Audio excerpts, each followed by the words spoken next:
আল্লাহর ওলি একদিন নয় দুদিন নয় এক এক করে 25টা বছর পানিপথের জমিনে দাঁড়িয়ে আল্লাহর ইবাদতে আল্লাহর উপাসনা আল্লাহকে খুশি করার জন্য আল্লাহর বান্দা কি করলেন রাতের অন্ধকারে চলতে লাগলেন। আল্লাহ পাক এই বাড়ি বসে ঘরে বসে মসজিদে বসে ইবাদত আরামের সাথে না জানি আপনি আমার ইবাদতে রাজি হবেন না, খুশি হবেন না। আমি পানির উপরে দাঁড়ালাম আল্লাহ এই পানির মধ্যে যা আছে সব তোমার হুকুম মানে। আল্লাহ তামাম বিশ্ব জগতে 18,000 মাখলুক সব তোমাকে জিকির করে, আমি গোয়ালি কালান্দার আমিও তোমার জিকির করি। আল্লাহ এই যে দাঁড়িয়ে গেলাম হুজুর আমার একভাবে দাঁড়িয়ে দাঁড়িয়ে দাঁড়িয়ে দাঁড়িয়ে দিন যায় রাত আসে, রাত যায় দিন আসে, দিন যায় রাত আসে, রাত যায় দিন আসে। হুজুর একাধিকভাবে 25 বছর পানিপথের দাঁড়িয়ে দাঁড়িয়ে আল্লাহর ইবাদত করেছিলেন। জোরে বলুন সুবহানাল্লাহ। ইবাদত করে হুজুর দিন ইন্তেকাল করলেন। আজমিরে যারা গেছেন তারা জানেন পানিপথের জমিনে ও বাবা সেখানকার যে আমি যা বুঝতে পারলাম নাম দেশে কি একদম তালা বাবা হুজুরের নাম ছিল শরাফুদ্দিন গোয়ালি কালান্দার রহমাতুল্লাহ আলাইহি, তার নাম দেশে তালা বাবা। এত তালা মারা মেরেছে রে বাপ, গোড়ায় থেকে আগা পর্যন্ত তালায় তালায় 6 লাভ হাজার হাজার তালা। এই যারা গেছেন তারা জানেন, কেউ জানে না আপনারা দেখেছেন তো নাকি? আজমির শরীফে যারা গিয়েছেন ওরা জানে পানিপথের জমিনে হুজুরের সেইখানে মাজার আছে। আল্লাহর ওলি দুনিয়া থেকে ইন্তেকাল হয়ে যান। আল্লাহ পাক কোরআন মাজিদ জানালেন ওয়ালা তাহিনু ওয়ালা তাহজানু ওয়া আনতুমুল আলাউলাদ ইন কুনতুম মুমিনিন। বান্দা যদি তোমরা অন্যদিকে দেখবি না, এ বান্দা দুনিয়ার কোনো রং দেখবি না, চাকচিক্য দেখবি না, বৈভব দেখবি না, অন্য কারো দেখবি না। আমি আল্লাহর কোরআনকে ফলো কর, আমি আল্লাহর হাবিবকে ফলো কর। এ জগৎ জোড়া মুসলমান দুনিয়ায় তোরা বাঁচি যাবি, বেঁচে যাবি, বাঁচতে পারবি, আমি আল্লাহ বাঁচাবো। ইন কুনতুম মুমিনিন, তোরা যদি 1 নম্বর মুমিন হয়ে যাস, একেবারে ফার্স্ট ক্লাস মুমিন হয়ে যাস, আমি আল্লাহ কথা দিলাম তোদের বাঁচিয়ে নেব, দুনিয়ায় আখিরাতে বাঁচাবো। তামাম দুনিয়া তোর দুশ্মন হবে, শত্রু হবে, আমি আল্লাহ তোর বন্ধু হব। এ বান্দা যখন আমি আল্লাহর হয়ে যাবি, আমি আল্লাহ কথা দিলাম তামাম দুনিয়া তোর তাবে হয়ে যাবে। জোরে বলুন সুবহানাল্লাহ। তামাম জগৎ তোর তাবে হবে। হযরত শরাফুদ্দিন গোয়ালি কালান্দার রহমাতুল্লাহ আলাইহি ইন্তেকাল করলেন, মারা গেলেন। পানিপথের মানুষেরা বলছে হুজুরের লাশ আমরা নিয়ে পানিপথে দাফন করব। কালান্দার মানুষেরা বলছে আমরা হুজুরের লাশ আমাদের কালান্দার জমিনে দাফন করব। হুজুরকে আমরা বড় ভালোবাসি, মহাব্বত করি, পিয়ার করি। ও ভাই জানেরা, দুটো জায়গার মানুষ এসে ঝগড়া শুরু হয়, বিবাদ শুরু হয়, তরফা শুরু হয়, বাদ প্রতিবাদ শুরু হয়ে যায়। আল্লাহর ওলির একটা ভাইপো ছিল বড় হাফেজে কোরআন, আল্লাহর আলেম বান্দা, মারুফতের আলেম, ইলমে জাহিরি আলেম, ইলমে বাতিনির আলেম, আল্লাহর ফানা ফিল্লা বান্দা, আল্লাহ পাকের বান্দা। চাচা জানের মাথার কাছে বসে আল্লাহর কোরআন শরীফ সূরা ইয়াসিন তেলাওয়াত করছে, সূরা রহমান পাঠ করছে। করে করে ঝগড়া যখন মিটাতে পারে না, সমাধান করতে পারে না, দুটো দল টানাটানি করতে লাগলো। হুজুরকে ভালোবাসে, ওরা বলে আমরা ভালোবাসি, কিন্তু সমাধান করার মতো কেউ নাই। আল্লাহর ওলির ভাতিজা ভাইপো ওই সময় কোরআন পাক তেলাওয়াত করে আল্লাহ তাআলার দরবারে হাত তুলে বলেছেন, আয় রব্বি আল্লাহ, আল্লাহ পাক একবার সমাধান আপনি করুন। আপনি জিন্দাকে মুর্দা বানাতে পারেন, মুর্দাকে জিন্দা বানাতে পারেন, রাজাকে বাদশাহ বানাতে পারেন, বাদশাকে রাজা বানাতে পারেন, ফকির করতে পারেন। আল্লাহ পাক আপনি ছোলাকে ডোবাতে পারেন, পাথরকে বাঁচাতে পারেন। আল্লাহ পাক একবার কি আপনি বিচার করে দেন না? মিয়া খোদাই বজ্রাঘাত যখন মানুষের মাথায় পড়ে তখনই বলে লা ইলাহা ইল্লাল্লাহ মুহাম্মাদুর রাসূলুল্লাহ। তার আগে অত সহজে নয়।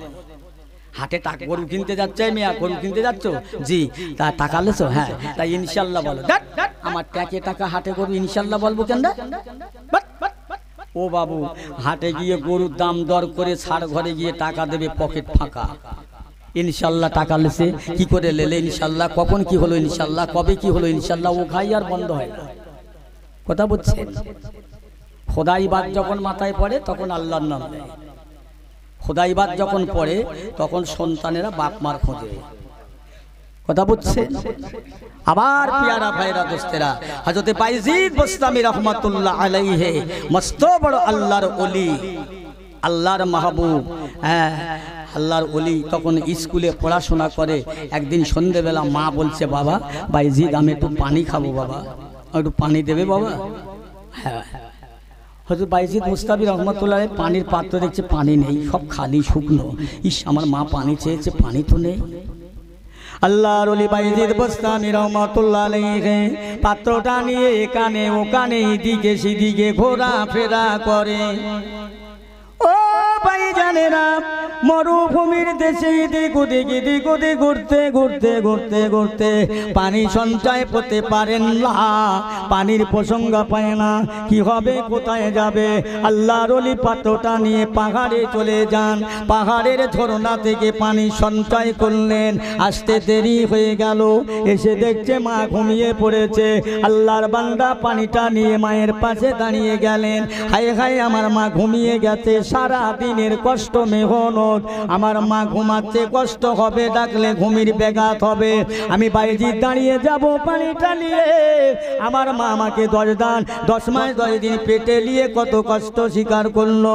দুনিয়ায় যেদিন আসি আমার মার কত কষ্ট হলো। আমি বাইজি বুস্তামি রহমাতুল্লাহ আলাইহি পানিটা মায়ের ডেকে দেব না, দেখি আমার মা কখন জাগে। এইভাবে আমার মা যতক্ষণ না জাগবে পানি নিয়ে দাঁড়িয়ে থাকবো, জাগাবো না।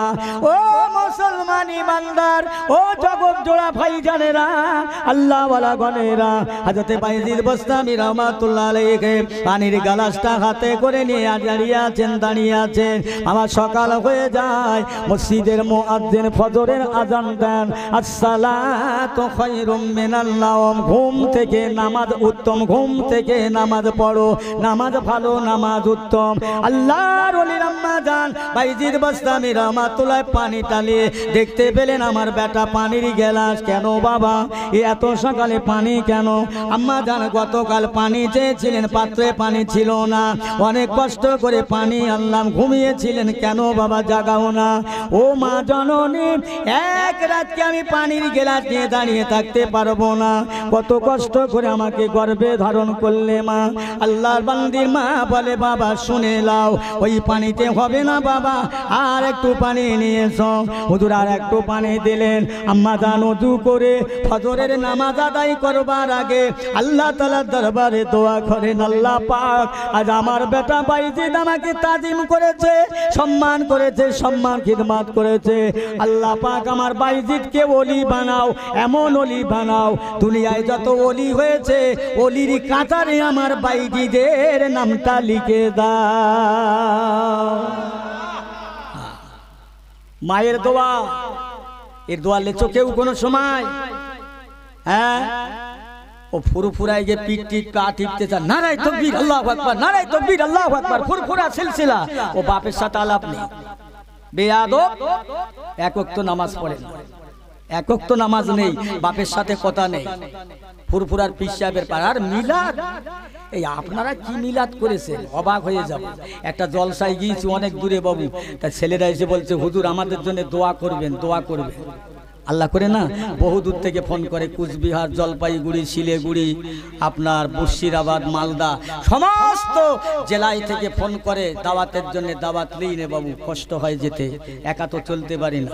কথা বুঝলেন? দোয়া চাই তারা, দোয়া আমিও চাই। বহু মানুষ, জলসা যত হোক না হোক, দেশ বিদেশের মানুষের সাথে আলেমদের সঙ্গে কথা হচ্ছে, এটাই আল্লাহ শুকরিয়া। জোরে বলেন না সুবহানাল্লাহ।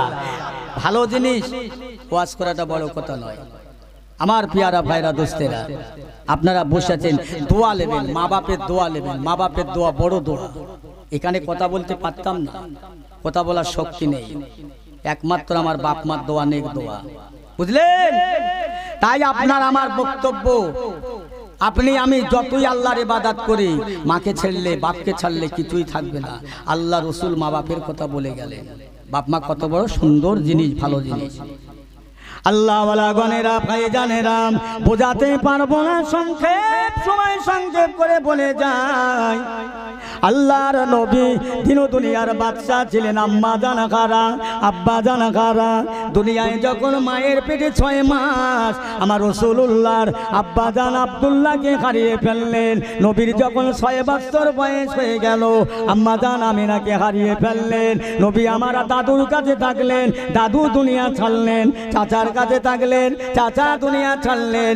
আমার নবীর আর কেউ নাই, দুনিয়ায় একজন মাত্র আছে, আম্মা জান দুদুমা ছানি হালিমা।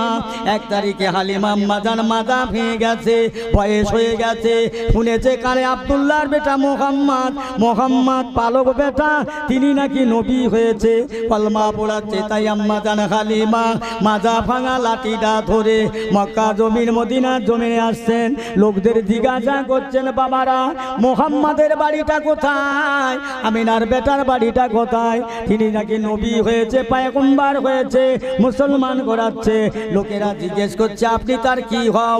উনি আপনার কি হয়? বলে, আমি হচ্ছি তার দুদুমা, তিনি হচ্ছে আমার পালক বেটা। একবার জোরে বলুন সুবহানাল্লাহ।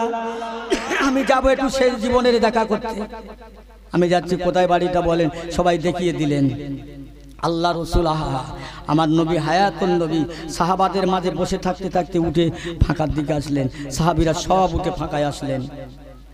এটা বুড়ি মেয়ে চলে আসছেন, কে বাবা?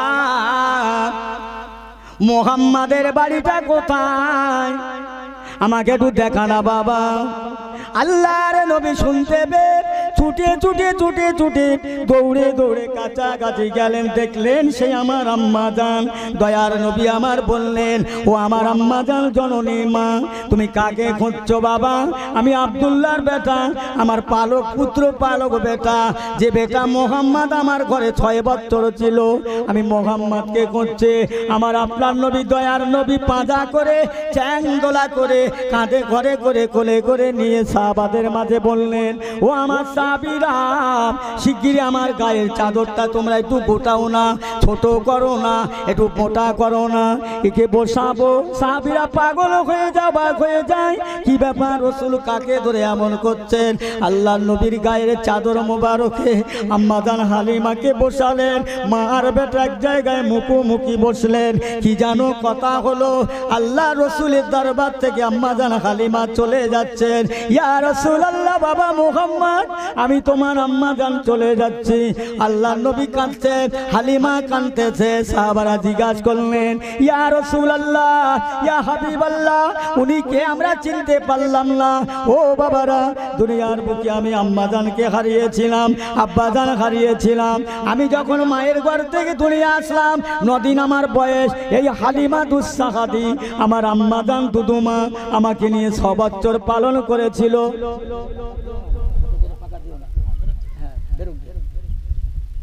আরে কোদাল কোবাতে পারি না, একটু ঘাম বেরোতে কষ্ট হোক, তা কি করবা? কথা বোঝেন না? একটু অল্প করে ছাড়ে আমার দিকে ঘুরিয়ে দেন। আপনাদের যখন আসে মায়া লাগছে, আমি বুঝতে পেরেছি। ভাই পাকা লাগলে আমার ঠান্ডা লাগবে, অন্য কোনো অসুবিধা। হ্যাঁ, হালকা থাক। দরুদ শরীফ আল্লাহুম্মা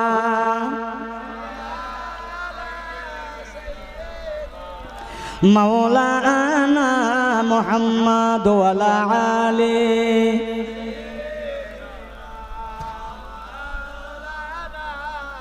এই মাকে কিরকম ভালোবাসবে একটু পরিচয় দিলাম। মারা স্বামীকে কিরকম ভালোবাসবে একটু পরিচয় দিই। এই অনেক সময় অনেক মেয়েরা, বউরা নিজের স্বামীকে বাপ বলে। আপনারা শুনেছেন কোনোদিন? আস্তাগফিরুল্লাহ বলছেন নাকি? হ্যাঁ, বলতে শোনেননি কোনোদিন? একটু আপনাদের প্রমাণ করে দিয়ে যাব, বলে কিনা দেখি। এখন ধরে নাও আমি পরের কথা বলে মার খাবো না, নিজের কথাটাই বলি। ধরে নাও আমি ছেলে বেঁধেছি, বড় ছেলে বেঁধেছি, ছেলে সৌরা খার দিয়েছে, একদম মাল ভর্তি করে ঘরে ধরেন, 1 ঘর মাল, বুঝলেন তো? ছেলে আর কাজ কাম করছে না, ওই খাটের ওপরে শুয়ে উবুড় হয়ে শুয়ে আছে। ছেলের মা বলছে, এই কাজ কাম করো। এ বাবা, তুমি এইভাবে শুয়ে থাকলে চলবে কি করে? পরের মেয়ে এনে তো খাওয়াবে কি? মার উপরে এক ধমকি, এক মানে হাঁকন দিয়ে দিলে, তখন আমি গিয়ে বলছি, এই কচি ব্যাপারটা কি রে?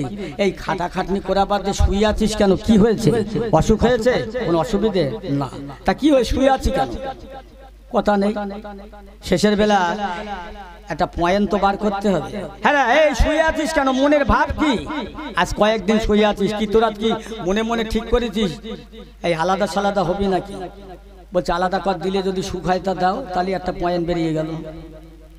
আলহামদুলিল্লাহ, ও তো থাকবে না, এই ও আর চলবে না, হবে না, দাও ওকে সাইড করে দাও, সাইড করে দাও। দেয়া হলো। এখন রাতের বেলা বউ বুঝাচ্ছে, এই শোনো, আলাদা যখন করে দিয়েছে তোমার বাপ মা, তা এক কাজ করা হোক, আমাকে দিয়ে আমার বাপের বাড়ি দিয়েছো, তুমি এখানে কাজ কাম করো, অনেক পয়সা জমে গেলে যেও, আমি বাড়ি আসবো, এখন টাকা পয়সা জমো।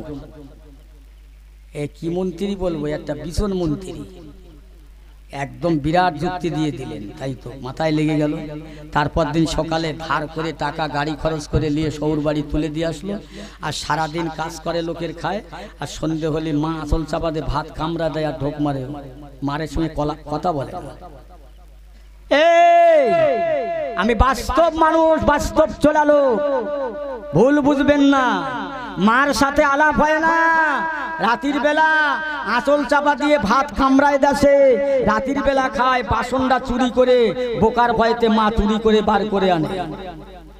বেশ মাসখানে কাজ করলো, অনেক পয়সা জমে গেল। শ্বশুর বাড়ি গেল, চলো বাড়ি চলো, বউকে বলছে বাড়ি চলো, বলে হ্যাঁ বাড়ি তো যাবো। তা শুধু যাবো? তাহলে কি করবে? বলছে একটা শাড়ি একটা সায়া কিনে নিয়ে এখান থেকে গেলে, বলে শোন, এই একটা মাস কাজ করেছি, পরের খেয়েছি দিনের বেলা, মার খেয়েছি রাতের বেলা, কিন্তু মার সাথে কথা বলিনি।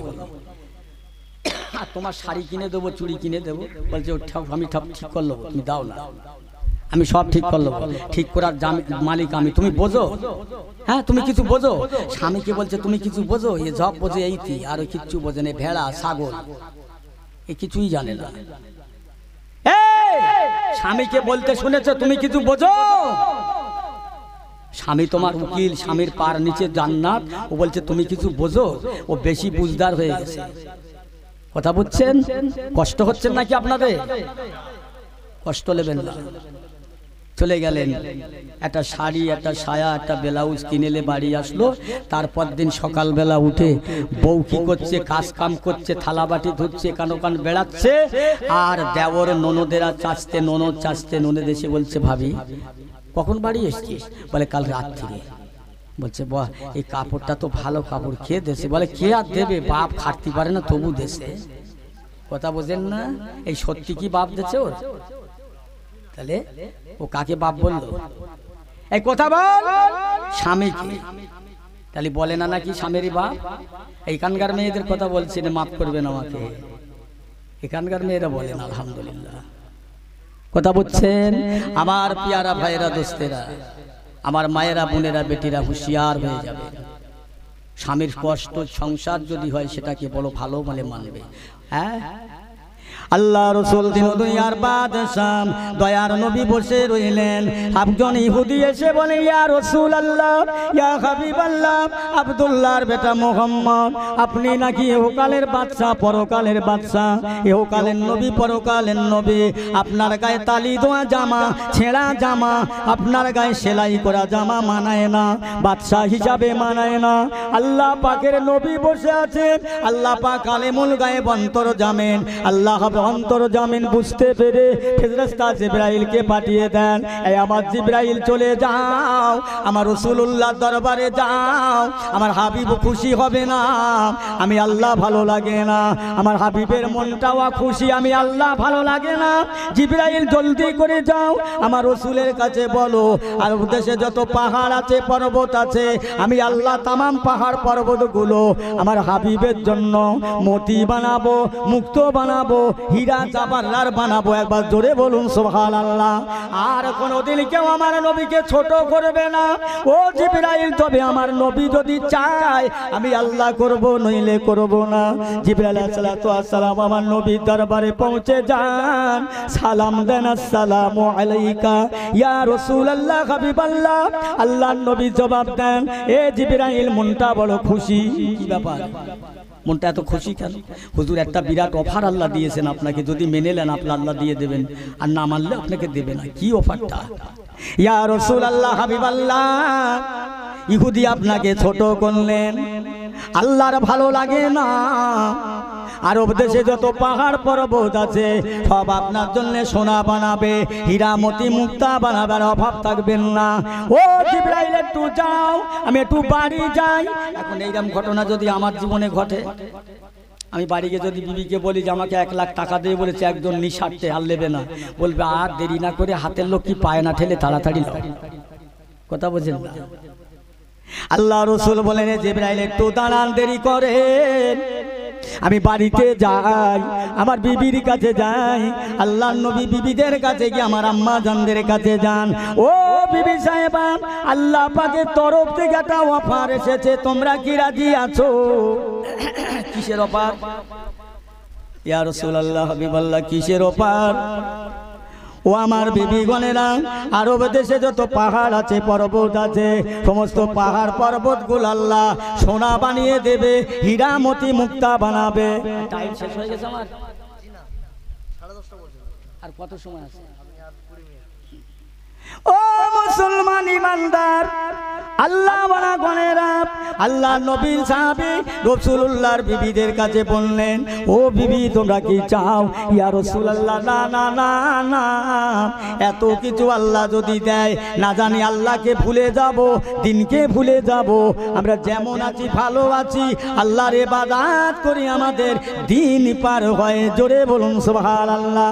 দয়ার নবী বিশ্ব নবী হাবিবুল্লাহ চলে গেলেন, ফেরেশতা জিবরাইলকে বলতে লাগলেন, না না না না, ও আল্লাহর ফেরেশতা চলবে না, আমি রাসূলুল্লাহ বলতে শুনে নাও। কাল ময়দানে মাহশরে ধনী অপেক্ষা, বড়লোক অপেক্ষা, টাকা পয়সাওয়ালা অপেক্ষা, 500 বছর অপেক্ষা গরিবদের আল্লাহ জান্নাত দান করবে। একবার জোরে বলুন সুবহানাল্লাহ। আমি রাসূলুল্লাহ গরিবদের সঙ্গে থাকতে চাই, মিসকিনদের সঙ্গে মিসকিন হালাতে, এতিম হালাতে থাকতে চাই, চাই না আমি দুনিয়ার কোনো সম্পদ। আর একটু জোরে বলা যাবে না সুবহানাল্লাহ? আমার নবী চাইনি, নবীর বিবিরাও চাইনি। আর আমার ঘরের বিবি বলছে তোর সংসার করেলো, প্লাস্টিকি পানি গলছে, তোর বাকি বুকি উলুদ চাপড়া ওঠে না, গাল দেয় স্বামীকে, বিবি গাল দেয়, তোর ভাত দেবার যোগ্যতা নেই, বে করিলি কেন? দে তালাক দে, নাই তো নিজে নিজে তালাক লে চলে যাবে। এই এখন সব সমান অধিকার দিয়েছে না, বেটা ছেলেদের যেমন পুরুষদের, মেয়ে ছেলেদের তেমন অধিকার। একটা কথা বলবো, আপনারা কিছু মনে করবেন না, সমান অধিকার তো। এখন বৈশাখ মাসে গরমের দিনে রাতের বেলা মেঘ করে হঠাৎ ঝড় হয়েছে, পেশাব বলে গেছে, বাইরে যাবার আর ক্ষমতা নেই। তখন তার স্বামী বলছে পেশাব অত্যন্ত লেগেছে, এক কাজ করো তুমি একটু সরে এসো, তোমার কাঁধে উঠে আমি পেশাবটা করে নেই। ও পেশাব করলেন, এই খানিক রাত পরে বলছে আমারও তো পেশাব লেগেছে, উপায় কি? তা তুমি একটু জানলার বাইরে দাঁড়াও, আমিও পেশাব করলে। আচ্ছা, বউ যদি স্বামীর গাড়ে উঠে দুটে পেশাব করে, ও পেশাব ফাঁকায় যাবে গা? কথা বোঝেন না? সমান অধিকার দেশে কই? তুমি একটা সমান অধিকার মেয়েদের দেশো? ওই চলো দিন এই রাত্রির বেলা 3টে প্যাসেঞ্জার লেখেন থেকে ঘটপুকুর যেতে হবে, অবস্থা খগন করে ছেড়ে দেবে না? সমান অধিকার দিচ্ছ। আল্লাহ রাসূল আল্লাহর হাবিব যখন অজহির হয়ে যায়, অসুস্থ দুর্বল হয়ে গেলেন, সাহাবাগণেরা আল্লাহ নবীকে বলতে লাগলেন, ইয়া রাসূলুল্লাহ, হাবিবাল্লাহ, আপনার অবর্তমানে আমরা কাকে নেতা বানাবো, বাদশা বানাবো, কে নেতৃত্ব দেবে? আমাদের আম্মাজান আয়েশা সিদ্দিকা রাদিয়াল্লাহু তাআলা কে নেতা বানাবো। কেননা আয়েশা 6 লক্ষ হাদিস পাকের হাফেজ, একবার জোরে বলেন সুবহানাল্লাহ। আয়েশা 30 পারা কোরআন পাকের হাফেজা, ওনাকে নেতা বানাবো। আমার নবী বলেছিল না না না না, এ সাহাবীরা শুনে নাও, খবরদার মেয়েদের মাতব্বর বানাবেন না, নেতা বানাবেন না। কেননা পুরুষের চাইতে জ্ঞান ওদের 4 আনা, পুরুষের 12 আনা। এই 4 আনা জ্ঞানের মানুষকে যদি নেতা করো, গোলমাল করে ফেলবে, ইদিক ওদিক করে ফেলবে। ও সাহাবাগণেরা, আখিরি জামানা, শেষ জামানা, মেয়ে ছেলে মোড়ল হবে, মাতব্বর হবে, তখন 3টে করে গজব আমার উম্মতের মধ্যে অটোমেটিক লেগে যাবে। একটা আসমানি গজব, একটা জমিনের গজব, একটা মানুষের মধ্যে হানাহানি, মারামারি, কাটাকাটির গজব লেগে যাবে। এটা রাসূলের বক্তব্য। এই হচ্ছে কি না হয় না? এরা কষ্ট পাচ্ছে, এরা মনে হচ্ছে আমি লেগে গেলে ধরবে না কি, তা আল্লাহই জানে। ইদি হয়ে আছে, ধরবে ধরবে, কি করবো বলো আমার ভাইরা? ও বন্ধুগণেরা, 5 মিনিট বাকি থাকতে, ও বন্ধুগণেরা, আমার দোস্তেরা, মায়েরা, বোনেরা, দুটো হাত জোড় করে বলে যায়, অনুরোধ করে বলে যায়, বুক ভরা আশা নিয়ে এসেছিলাম আপনাদের কাছে ওয়াজ করব। আল্লাহ করিয়ে দিলেন, দোয়া করি, দোয়া করবেন আল্লাহ পাক জানো এই দেশের মানুষ, গোটা বিশ্বের মুসলমানদেরকে আল্লাহ হেফাজত করেন। আজকের এই গাজার মুসলমান, ফিলিস্তিনির অবস্থা কি শুনছেন তো? যারা পেপার পত্রিকা পড়েন, আজ কি অবস্থা সেখানে হচ্ছে। মাশাআল্লাহ, আমরা তো ভালো আছি, অনেক ভালো আছি। দোয়া করবেন তাদের জন্য, দোয়া করবেন। আপনারা ভালো আছেন, আমরাও ভালো আছি। আর ভালো আছি বলে কুসংস্কার বেশি বেড়ে গেছে, কথা বোঝেন না? আসলে যে মেয়ের বাচ্চা হয় না, ওই মেয়ে বাচ্চার মায়া কি বোঝে বলো তো? এই হিজড়ে কোনোদিন বোঝে সন্তানের মায়া? বাচ্চা যার হয় সেই বোঝে, কষ্ট যার হয়েছে দিনের জন্য, ইসলামের জন্য, সেই বোঝে। আল্লাহ রসুল, আল্লাহর হাবিব, দিন দুনিয়ার বাদশাহ নবী আমার, রসুল আমার দাবায় ঘর পরে বসে রইলেন। ফিনিশিং কথা বলবো। ও মুসলমান ইমানদার, ও মায়েরা, বোনেরা, বেটিরা, সংক্ষেপ কথা শুনেলেন। আল্লাহ নবী ঘরে বসে আসলেন। আম্মা জান খাদিজা রাদিয়াল্লাহু তাআলা আনহা, আমার রাসূলুল্লাহর বড় বিবি, আমাদের বড় আম্মা জান, আল্লাহ নবীর কোলে মাথাটা রেখে এত জোরে কাঁদতে লাগলেন, চোখের পানি ঝরঝর করে ঝরে যায়। আল্লাহ রসুল বলছেন, ও আমার বেটি ফাতেমা, জলদি করে আয় না মা, তোর মা কেন এত কাঁদে, আমি থামাতে পারছি না, কথা নেয় না, ওঠে না, মাথাটা মাটিতে রেখে কাঁদতে রয়েছে। আম্মা জান ফাতেমা আসলেন। আম্মা জান এত কাঁদছেন কেন? মাথাটা উঁচু করুন না। ও আমার মা ফাতেমা, আমি কাঁদছি কেন জানো? আমি খাদিজা, বয়স হয়ে গেছে, মেয়ে ছেলে মানুষ, আমি মরে যাবো কখন জানি না। আরে ইয়া রাসূলুল্লাহ, আমার কখন আল্লাহ ডাক দেবে, দুনিয়া ছেড়ে দেব। ইয়া রাসূলুল্লাহ, হাবিবাল্লাহ, আমার একটা কথা, ও আমার ফাতেমা, তোমার সঙ্গে বলে যাই, তোমার আব্বা জানকে একদল তায়েবের মানুষের এক সময় এত মার মেরেছিল, এত পেটা পিটেছে মা, আবার আল্লাহর রসুলের পিঠির চালটা ক্ষত বিক্ষত হয়ে গেছে, নূরের বদনিটা কেটে মা ফেটে রক্ত বার হয়েছে। ও ফাতেমা রে, গার জুব্বাটা তোর বাপের গায়ের সঙ্গে জাপটে লেগে গিয়েছিল, জুতো দুটো পায়ের সঙ্গে কামড়ি লেগে গিয়েছিল, তোর বাপকে এত মারা মেরেছিল। অপরাধটা কি আম্মা জান? তোমার বাপ দিনের দাওয়াত দিত বলে, ইসলামের দাওয়াত দিত বলে। ও ফাতেমা, আমি মরে যাবার পরে আবার যদি তোমার আব্বার কিছু হয়ে যায়, কে দেখবে? আম্মা জান চিন্তা করবেন না, ভাববেন না, আমি আছি থেকে যাব। এই না বলতে বলতে আম্মা জান খাদিজা বলেন, ইয়া রাসূলুল্লাহ, হাবিবাল্লাহ, আমার 3টে ওসিয়াত আপনি মেনে নিলে আমি খাদিজা বড় খুশি হয়ে যাব। কি ওসিয়াত বলো? ইয়া রাসূলুল্লাহ, হাবিবাল্লাহ, আমার ইন্তেকালের পরে আমার লাশের কাপন জানো মদিনার বাজার থেকে নতুন কাপড় এনে কাপন করবে না। তাহলে কি করব? ইয়া রাসূলুল্লাহ, হাবিবাল্লাহ, আপনার জামা, আপনার পাজামা, আপনার জুব্বা মোবারক আমি সেলাই করে আমার কাপনের মাপে তৈরি করে রাখলাম, ওইটা আমাকে কাপন বানাবে। হে খাদিজা, আমার কাপন সম্পর্কে তোমার কি ধারণা? তুমি কি জানো? ইয়া রাসূলুল্লাহ, ইয়া হাবিবাল্লাহ, আপনার কাফন জামাটা আমার কাফন করে দেবে। আমি খাদিজা, মেয়ে ছেলে মানুষ, দুনিয়াদারি করতে গিয়ে ভুল ভালো হতে পারে, হয়ে গেছে। আমার কবরে যখন দেবে, ওই কবর যখন আমাকে চাপ দেবে, দিতে আসবে, আমি খাদিজা বলতে থাকবো, এই কবর হুঁশিয়ার হয়ে যা, সাবধান হয়ে যা। আমাকে চাপ দেবার আগে দেখে এলে আমার রাসূলুল্লাহর গায়ের জুব্বা, আমার রাসূলুল্লাহর পরনের পাজামা, আমি খাদিজার পরনে রয়েছে রাসূলুল্লাহর গায়ের জুব্বার ওই সুবাদে, ওই ওসিলা করে আমি খাদিজারে মাফ করে দে। জোরে বলুন, আর একটু জোরে বলেন। শুনছেন তো? খাদিজা দোয়া ওসিয়াত করলেন। হুজুর আর একটা ওসিয়াত বলো। ইয়া রাসূলুল্লাহ, হাবিবাল্লাহ, আর একটা ওসিয়াত। আপনার কাছে আমার রইল, আমার কবরটা যখন কমপ্লিট হয়ে যাবে, ওটা সোজা হয়ে যাবে, আপনি কবরটায় নেমে পড়বে ইয়া রাসূলুল্লাহ, ইয়া হাবিবাল্লাহ, নেমে আপনার নূরের মোবারক হাত দিয়ে সারা জায়গায় ঘষে দেবে, ডলে দেবে। আল্লাহ নবী গো, আপনার হাতের ছোঁয়া লেগে, আপনার হাতের আড়ি লেগে যদি ওই কবর আমাকে মাফ করে দেয়, জোরে বলুন সুবহানাল্লাহ। ইয়া রাসূলুল্লাহ, ইয়া হাবিবাল্লাহ, মাটি দেওয়া হয়ে যাবার পরে সবাই চলে আসবে, আপনি আসবেন না, একটু দেরি করবেন, অপেক্ষা করবেন, ইন্তজার করবেন। আমি খাদিজা মেয়ে ছেলে, আমার কত ভুল হয়ে গেছে ইয়া রাসূলুল্লাহ। 40 কদম আপনার সাহাবীরা চলে আসার পরে শুনেছি নাকি মুনকির নাকির কবরে আসে। ইয়া রাসূলুল্লাহ, ফেরেশতারা সওয়াল করবে, মান রব্বুকা মান দীনুকা মান নাবিয়ুকা।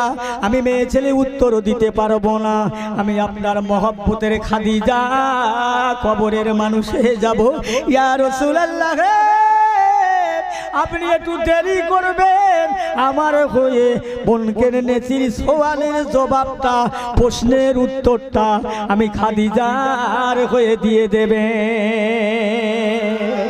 আল্লাহ রাসূল দাঁড়িয়ে আছে, সাহাবীদের মধ্যে গুঞ্জন শুরু হয়ে গেল, ইয়া রাসূলুল্লাহ, হাবিবাল্লাহ, আর আপনি ওখানে দাঁড়াবেন না, শোন খাদিজা বুড়ি হয়ে গেছে, মরে গেছে। আমার নবী বলছে, আমার সাহাবীরা খবরদার খাদিজাকে আমার সামনে বুড়ি বলো না, ছোট করো না। তোমরা জানো না, জানো না আমার খাদিজার স্থাবর অস্থাবর সম্পত্তি আমাকে দিয়েছিল, গরিবদের প্রতি দান করে দিয়েছিলাম। এ সাহাবীরা, আমি অপেক্ষা করে দাঁড়িয়ে আছি আমার খাদিজার হয়ে জবাব দেব। জিবরাইল আলাইহিস সালামের সংক্ষেপ এসে হাজির হয়ে যান। ইয়া রাসূলুল্লাহর অপেক্ষা করবেন না, আপনার খাদিজাকে আপনি যেমন ভালোবাসেন আল্লাহ পাক ভালোবাসেন। আপনার খাদিজাকে আল্লাহ পাক মুক্তার সম আল্লাহ করে নিয়ে আল্লাহ পাক আল্লাহ তাআলা খাদিজাকে সালাম পাঠিয়েছে। জোরে বলেন না সুবহানাল্লাহ। এরকম স্বামীকে ভালোবাসতে হবে। ও নবী ভালোবেসেছিল বলে তুমি ইওয়াজ করে যাচ্ছ, আমরা তাই নাকি? না না না, নবীকে যেমন ভালোবেসেছিল আপনারা স্বামীকেও তেমন ভালোবাসবেন। আসেন একটু দাঁড়িয়ে সালাম পড়ি, ইয়া নবী সালাম।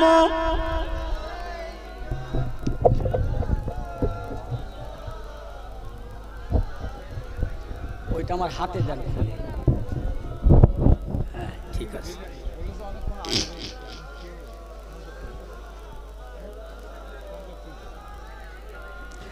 তালাল বদর আলাইনা মিন সানে ইয়াতিল বাদায় ওয়াজাবা শুকরু আলাইনা মাদা লিল্লাহ আহিদায়। ইয়া নবী সালাম।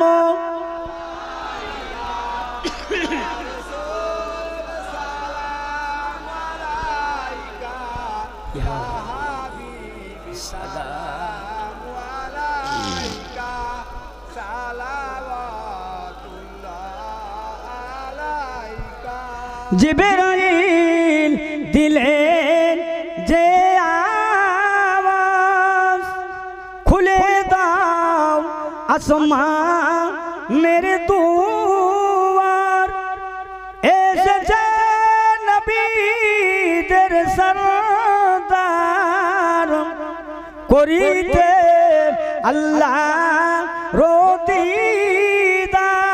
ইয়া নবী সালাম,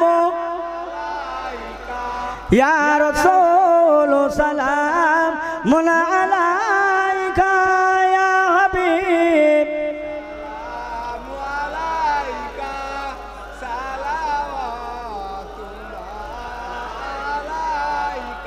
আপনারই ওসিলা দিয়া কান্দিলেন আদম মহাওয়া, হইল যে মাবুদের দয়া, কবুল করিলেন তো ইয়া নবী সালাম ইয়া রাসূল সালাম আলাইকা ইয়া হাবিবি সালাম আলাইকা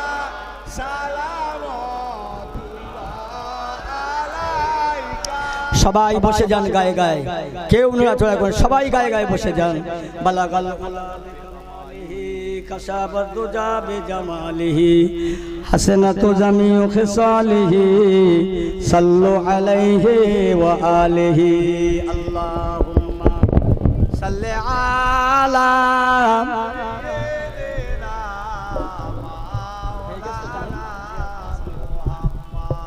ওয়া আলা আলিহি। ঠিক আছে, মা আমিনার ঘরে যাব, সেটাই গিয়ে নবী পাব, মনের ব্যথা সব বলিব, মুহাম্মদ ইয়া রাসূলুল্লাহ আল্লাহুম্মা। হুজুরের দোয়া করতে গেলাম, একটু আমাদের একটু আসতে একটু লেট করছে, এসে গেছে, একটু আপনি ওই পর্যন্ত ধরে রাখেন। একদম ভেঙে চুরে আমাকে বলতে হয়, এরকম লুকিয়ে রাখবেন না, এরকম বিপদে পড়েছি। একজন বক্তা হুগলি জেলা আমার তুলে দিয়েছে, 4.5 ঘন্টা ওয়াজ করতে হয়েছে। ঠিক আছে, বক্তা আসছে, লেট করছে, আমাকে বলতে হবে যে অসুবিধা হয়ে গেছে, সত্যি। ঠিক আছে, এখন কত বাজে? আচ্ছা, তাহলে ইনশাল্লাহ ওই রাস্তায় আসতে অনেক সুবিধা, আমরাও তো চলি, মানিয়ে নিতে হয় ভাই। একটা আলেমের দরদ আর একটা আলেম যদি না বুঝবে, কে বুঝবে বলেন? যাক, অসুবিধে হয়ে গেছে, আমি তো আছি এখন, আলহামদুলিল্লাহ, মাশাআল্লাহ, তাবারাকাল্লাহ। একটা কথা আমি আপনাদের কাছে বলে যাই, বলবো বাবা, দুনিয়া বড় কঠিন, দুনিয়াটা বড় কঠিন জায়গা। এখানেই থেকে আপনাকে সবকিছু নিতে হবে। আল্লাহ রাসূল বলছেন, আর দুনিয়া ও মাজরাতুল আখিরা, দুনিয়াটা হলো আখিরাতের জমিন, খেত বাড়ি, এখানেই সবকিছু। মাঠে আপনি ধান চাষ করেন, সময় হলে কেটে বাড়ি আনেন। দুনিয়ার জমিনে আখিরাতের জন্য কিছু ইবাদত, বন্দেগী, তাসবিহ, তেলাওয়াত, জিকির, আজকার, মুরাকাবা, মুশাহিদা, নামাজ কালাম পড়তে হবে। আর একটা জিনিস আপনাদের কাছে খুব বলে যাব, সেটা হলো এই যে আপনাদের এখানে নতুন মসজিদ হয়েছে, নতুন নামাজিও মাশাআল্লাহ, প্রত্যেকে নামাজ পড়বেন। নামাজ ছাড়া কোনো মানুষ এই দুনিয়ায় বাঁচতে পারবে না, আখিরাতেও না। নামাজ ছাড়া, এক ওয়াক্ত নামাজ যদি কাজা হয়, বলা হয়েছে 80 হোক বা জাহান্নাম। এই শুনতে পাচ্ছেন? এক ওয়াক্ত নামাজ কাজা হলে কত জাহান্নাম? 80 হোক বা, আর 80 হোক বা এক হোক বা কতটা? 2,88,000 বছর। চিন্তা করেছেন? কখন চিন্তা করবে? কবে চিন্তা করবে? হ্যাঁ, মাথা খোলে না। এক ওয়াক্ত হবে 2,88,000 বছর, এক হোক বা, এক ওয়াক্ত। কথা বুঝছেন? সেই নামাজ। একজন বলছে, হুজুর ওই যারা পড়ে ওদের কাজা হয়, আমরা পড়িনি, আমাদের কাজা হয় না। এই কি বোঝা বুঝেছে বলে? যারা পড়ে ওদের কাজা হয়। আসলে মাস্টার ছাত্রদের বোঝাতে পারছে না, ছাত্রটা উল্টো মাস্টারকে বোঝাচ্ছে। কিরাম আমি একটু বলি শোনেন। একজন মাস্টার বলছে, এই ছেলেরা তোমরা সব দাঁত পরিষ্কার করবে, দাঁতে ব্রাশ করবে, দাঁত মাজবে। হুজুর দাঁত মাজলে কি হবে?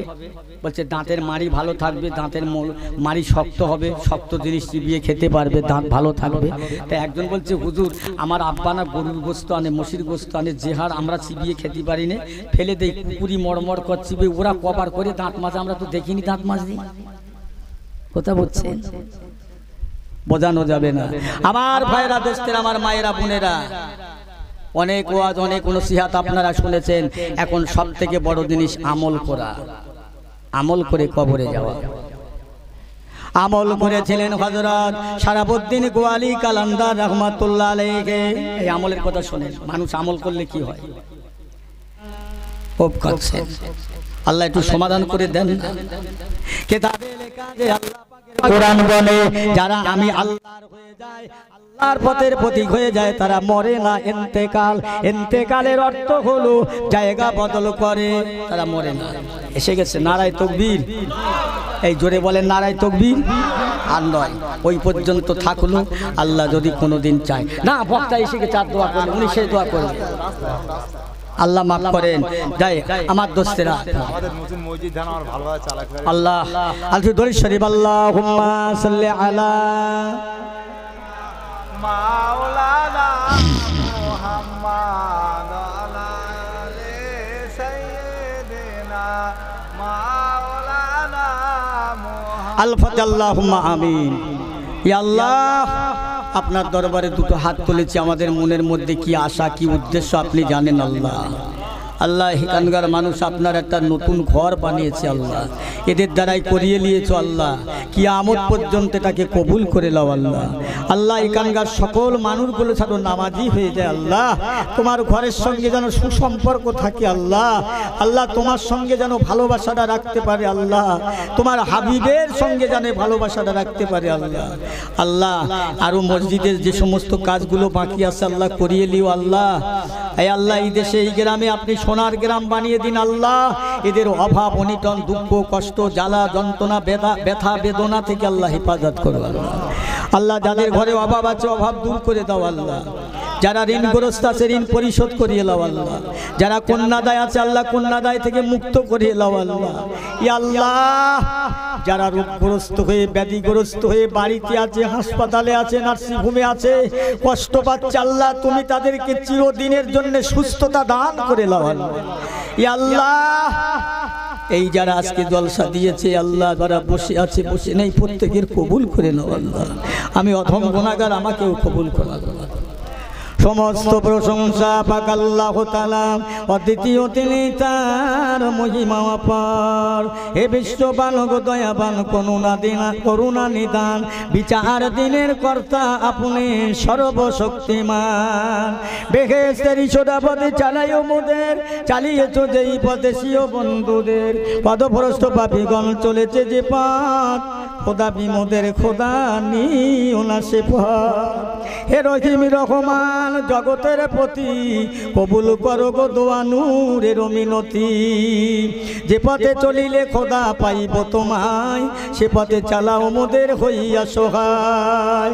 যে পথে ফেরান্তি চিরপরিতাপ, সে পথে নিও না মোদের গো পাক যায়। পাপ করি পাপে ডুবি পাপ করেছি, তবু আপনার রহমতের ভরসায় মোরা আছি। তুলি দুটি হাত করি মোনাজাত, কবুল করো গো দোয়াই গুনাহগার বান্দার। ইয়া রাব্বাল আলামিন আল্লাহ, কাঁদি বারে বারে আপনারই দরবারে। কবুল করিও মোদের দোয়া, মাফ করিও মোদের গুনাহ, লজ্জা দিও না কাল মহাজন ময়দানে। সুবহান রাব্বিকা রাব্বিল ইজ্জাতি আম্মা ইয়াসিফুন, সালামুন আলাল মুরসালিন, ওয়ালহামদুলিল্লাহি রাব্বিল আলামিন। আমিন আমিন আমিন সুম্মা আমিন। বাক লা ইলাহা ইল্লাল্লাহু মুহাম্মাদুর রাসূলুল্লাহ। নারায়ে তাকবীর। এই একটু ফুরুনে কাজ করতে হবে। ফুরুনে কাজ বলেন কি জানেন?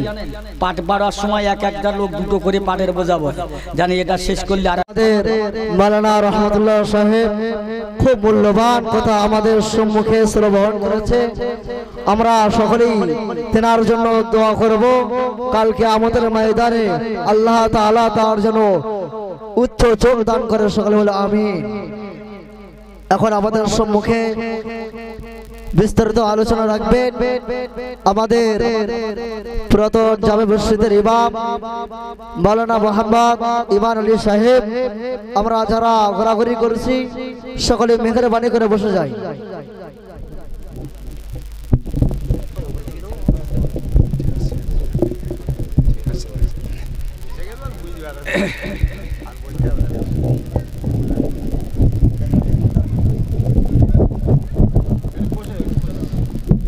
अस्सलामु अलैकुम व रहमतुल्लाह।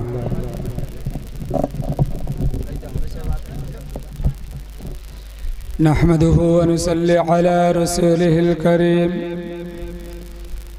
أما بعد فقد قال الله تعالى في كلامه المجيد والفرقان الحميد